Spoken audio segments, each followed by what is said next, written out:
You know what kills more dreams than failure ever could? It's pride. It's that voice in your head saying you have to do everything alone or it doesn't count. But what if I told you the secret to massive success isn't working harder by yourself? It's knowing exactly when to reach out. Stay with me because what you're about to hear will flip everything you thought you knew about achieving your dreams.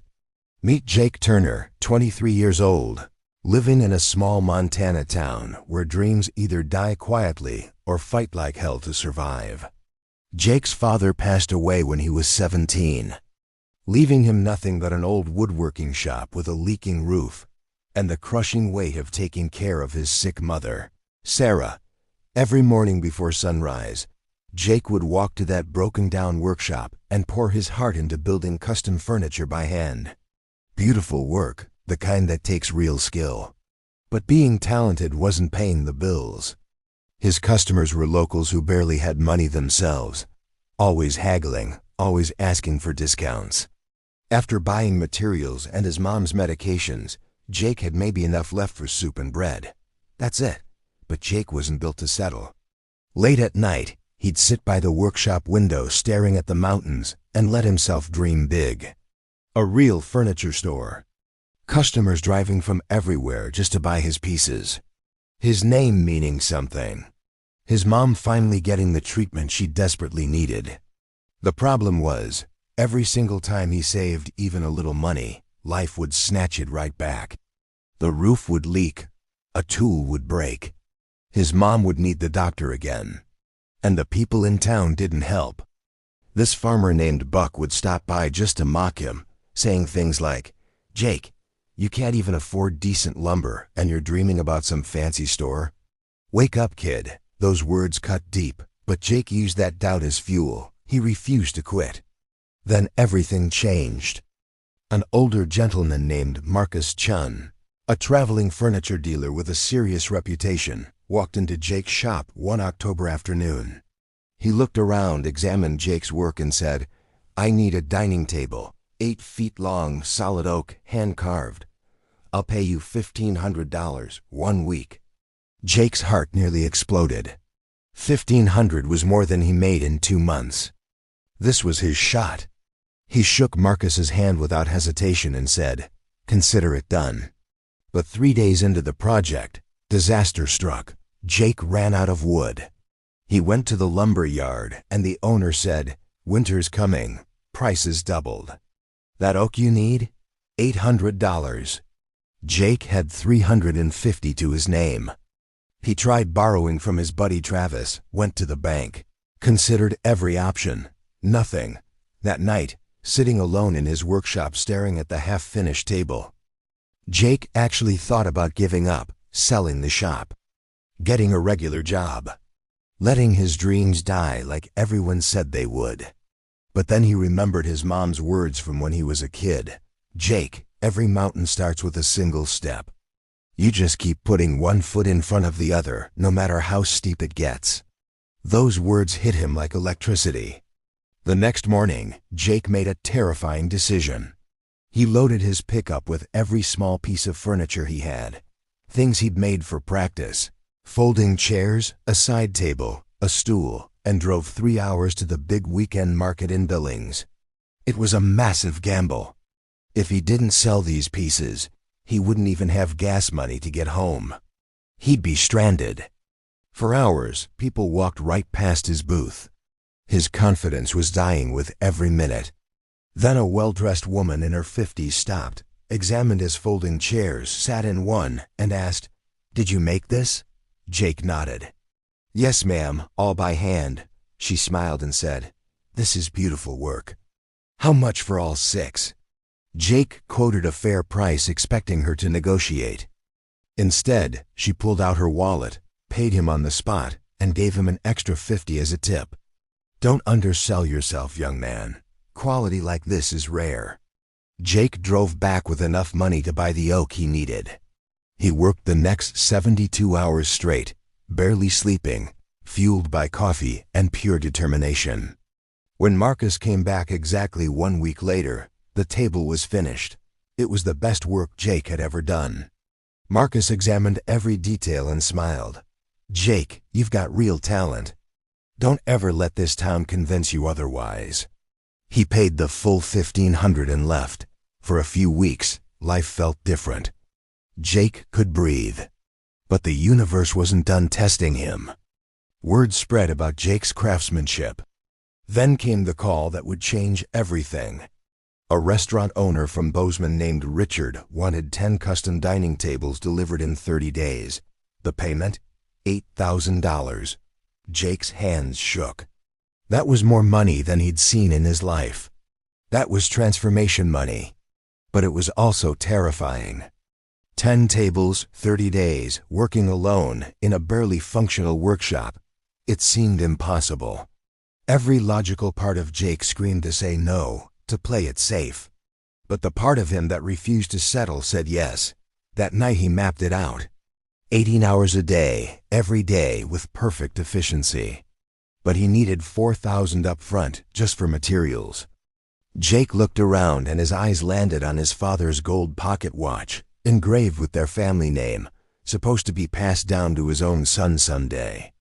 Standing in that pawn shop handing it over, tears streamed down Jake's face. But he knew sometimes you sacrifice something precious to build something meaningful. He bought the finest lumber and got to work. For 26 days, Jake barely existed outside that workshop, 4 a.m. to midnight every day. His hands developed blisters that bled. His back ached constantly. He lost weight forgetting to eat. The town worried about him, but he couldn't stop because stopping meant failing. On day 27, with 3 days left, disaster. Jake discovered a fatal crack in the wood of the 8th table. The whole thing was unusable. He'd have to start over. Standing there staring at that crack, something inside Jake just broke. All the exhaustion, all the fear, everything came flooding up. He sank to the workshop floor, put his head in his hands, and completely fell apart. That's when his mom walked in. Sarah had been battling illness for years, but she was still the strongest person Jake knew. She sat down next to him, put her arm around his shoulders, and let him cry. When the tears stopped, she said softly, "Baby, you need to rest." Jake looked at her with red eyes. "Mom, I can't. If I don't finish, I lose everything. My reputation, this opportunity. I'm doing this for us, so you can get better, so we can finally have something." His voice cracked. Sarah looked at him with so much love. "Jake, you've already proven everything. Your work ethic, your talent, your heart.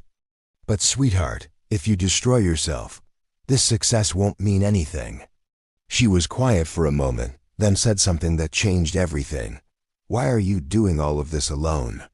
Jake looked confused. "This is my business, my dream, my responsibility," she smiled sadly. "And that's the problem. You think asking for help means you're weak, means you failed. But baby, every great thing ever built was built by people working together. You've got Travis who'd help if you just asked. You've got Daniel at the welding shop. Half a dozen guys in this town would be honored to be part of this, but you won't let them in because of your pride. If you ask them for help, they won't think less of you. They'll respect you for being smart enough to know you can't do everything alone." Those words hit Jake like lightning. He'd spent so long thinking independence was strength, that needing help was failure. But sitting there, exhausted and broken, he finally understood. The next morning, Jake did something that terrified him. He started making phone calls. He called Travis, who showed up with his sons. Called Daniel, who brought his nephew studying carpentry. Called Pete the electrician, who brought his brother-in-law. One by one, the men of that Montana town showed up ready to help. Some brought tools, some brought sandwiches and coffee. Some just brought their hands and willingness. What happened over those next 3 days was magic. The workshop that had been so lonely was suddenly filled with laughter, music, the sound of men working together. They shared meals, told stories, supported each other. Travis's son had an eye for detail. Daniel's nephew knew finishing techniques Jake had never heard of. And Jake learned something more valuable than any business lesson. Letting people in didn't make him weak. It made him part of something bigger. On day 30, exactly on deadline, all 10 tables were finished. They loaded them into a truck and drove to Bozeman. When Richard saw those tables in his restaurant, his jaw dropped. These are absolutely stunning. This is exactly what I envisioned, but even better. He paid Jake the full $8,000 on the spot, then said, "I'm opening 2 more restaurants next year. I want you to do all the furniture. Plan on it being a 6-figure contract." Driving back that evening, Jake didn't feel triumph. He felt grateful. Grateful for his mom's wisdom, for the men who helped, for the struggles that taught him this lesson. Jake took part of that money and expanded his workshop. But more importantly, he hired Travis's sons, brought on Daniel's nephew as an apprentice, created jobs in a town that needed them. His workshop became a place where young men could learn, where community came together, where dreams were supported, not mocked. Within a year, Jake Turner's custom furniture was thriving. His mom moved into a better house with proper medical care. He started teaching woodworking to high school kids. And he never forgot the lesson that changed everything. Years later, when interviewed about his success, the reporter asked, "What's the secret to building something meaningful?" Jake thought for a moment, then said, "The secret is understanding you can't build anything meaningful alone. You can work hard, have talent, have passion, but if you try to carry everything by yourself, you'll collapse." The bravest thing I ever did wasn't those 18-hour days. It was making that phone call asking for help. That's when everything changed. So here's what I want you to take away. Maybe you're grinding right now, working yourself to exhaustion, convinced asking for help means you're not strong enough. Maybe you've got dreams so big, they terrify you and you think you have to climb that mountain alone, or it doesn't count. But that's not how this works. The most successful people aren't the ones who did everything themselves. They're the ones smart enough to build teams, to ask for advice, to let people in. Your dream is worth pursuing, but not worth destroying yourself over. There's no prize for suffering alone. What Jake discovered is that strength isn't about how much weight you can carry alone. It's about knowing when to share the load. So if you're struggling, if you're overwhelmed, ask yourself, who could I reach out to? Who would actually feel honored to help if I just had the courage to ask? That conversation, that moment of vulnerability, might transform everything. Don't let pride keep you from the life you're meant to live. Your dreams are valid, your work matters, but you don't have to do it alone. And honestly, it's so much better when you don't.